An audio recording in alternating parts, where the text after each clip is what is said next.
पर रील वाले लड़कों, रियल बात मत खो देना। गांव गांव में हिंदुओं को जगाओगे नहीं, वो दिन दूर नहीं है।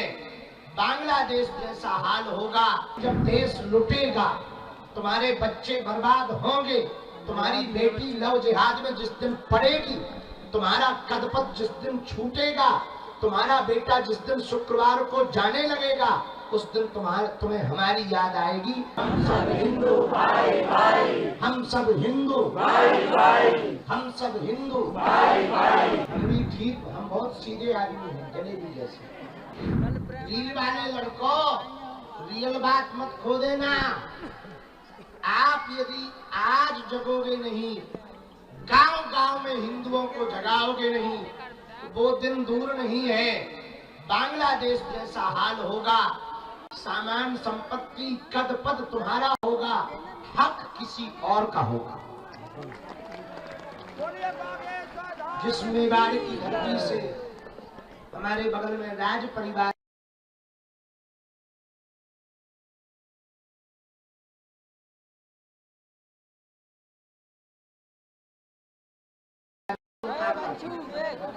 अनेक बार वीर गति पाई। एक बात बताओ, इनके पूर्वज, हमारे पूर्वज, आपके पूर्वज जो विरोधियों से लड़ते थे, उनकी बुद्धि खराब थी क्या? अरे हम लोगों को सुरक्षित रखने के लिए अपने प्राणों की बाजी उन्होंने लगाई है। आपको बात समझ आई? अपनी संस्कृति को बचाने के लिए वो लड़ते थे।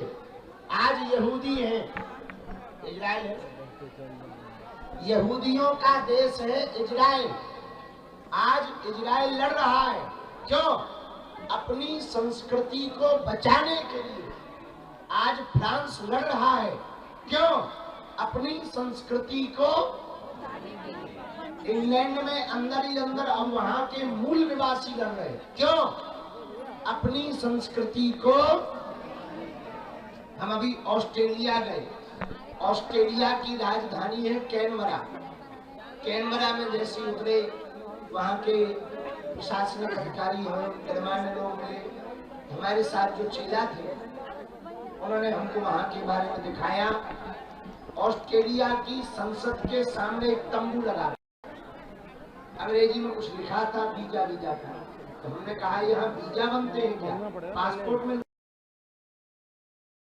के जो मूल निवासी हैं, आदिवासी, वो अंग्रेज जो यहाँ पर आक्रमण करके अपना आधिपत्य जमा लिया, उनके सामने उन्होंने अपना पासपोर्ट का खुद का ऑफिस डाल रखा।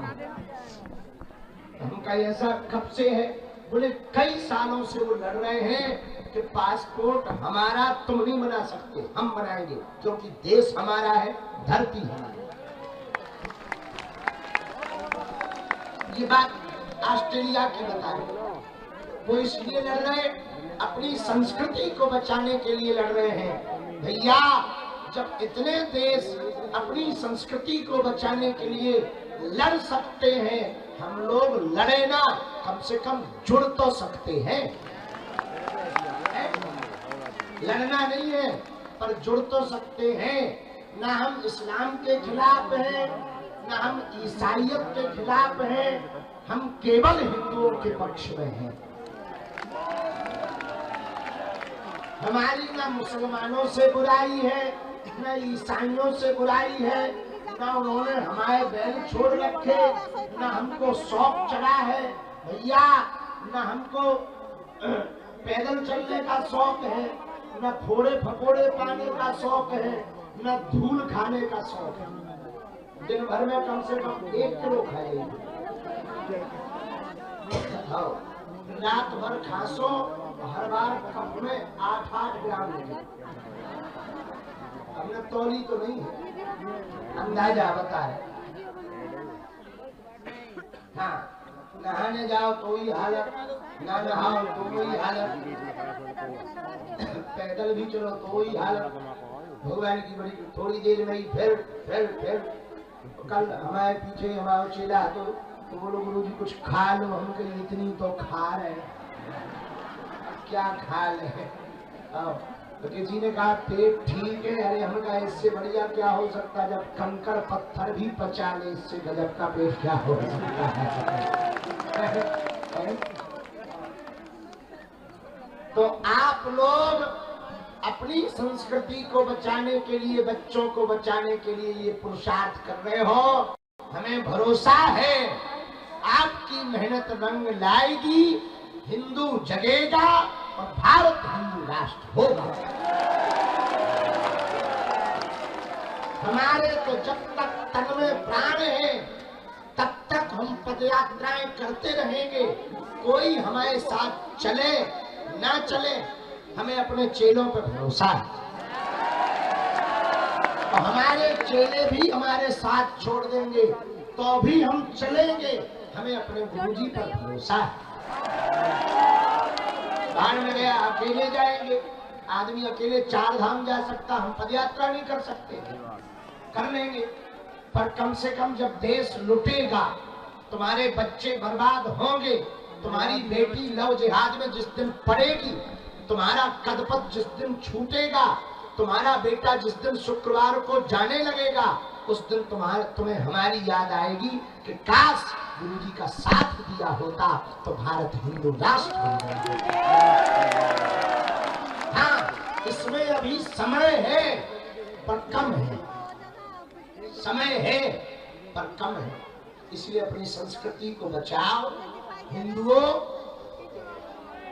एक हो जाओ, जात पात की करो विदाई, हम सब हिंदू भाई भाई, हम सब हिंदू भाई भाई, हम सब हिंदू भाई भाई। अंत में कल की यादें बता दें। कल बहुत अच्छा रहा, बल्लभगढ़ में कल खूब हल्ला मचा। जहाँ पे दोपहर के प्रवचन होने थे, बीच में ही भीड़ ज्यादा बढ़ गई, बैरिकेडिंग टूट गया, लोगों को कोई कष्ट ना पहुंचे तो हम बीच में ही खिसक गए। बाकी पूरे रास्ता भर आनंद आया। बीच सड़क पे कई बार चाय पी, भोजन भी हुआ। कल सुबह पूज्य श्री अनिरुद्धाचार्य जी आए थे। आज भी बहुत से संत आने वाले हैं, महापुरुष आने वाले हैं। कल हमको एक खबर बहुत अच्छी मिली। एक बालक 5 साल का है, नाम तो हम भूल गए। वो 5 साल का बालक पूरी पदयात्रा में सपाटे लगाते हुए जा रहा है। 150 किलोमीटर। मैं तो उनकी रोका, उनका रो रहा था। हमका रो क्यों रहे? बोले आप रोक क्यों रहे? उनका बेटा आयु कितनी है? बोले 5 साल। उनका बेटा इतना कर लोगे? बोले जब आप इतना कर सकते तो हम कर लेंगे।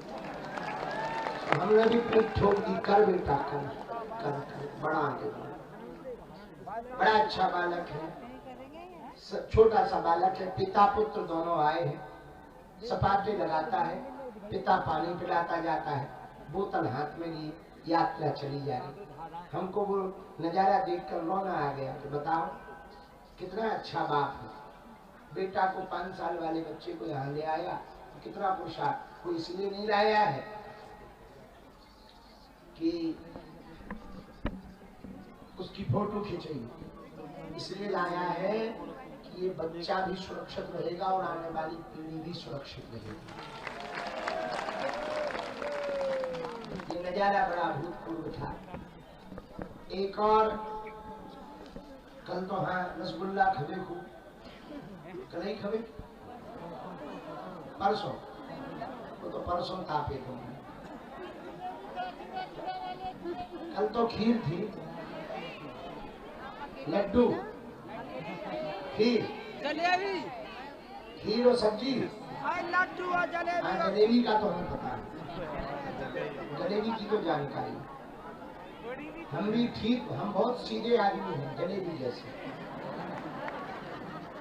कल खूब बढ़िया से भंडारा हुआ। यहाँ भी बहुत कुछ पदयात्री तो जहां हमें कल पहुंचना है वहां पहुंचने की तैयारी में है, पर एक और नजारा पदयात्रा का अभूतपूर्व था। कल 51 जेसीबी से फूल बरसाए, जेसीबी से नहीं, जेसीबी के सूपा में आदमी थे फिर फूल बरसाए। अब आप समझोगे जेसीबी से बरसाए। एक ये भी कल नजारा था, हाइड्रा। कौन से गांव? जाजू गांव, जाजू, जाजरू।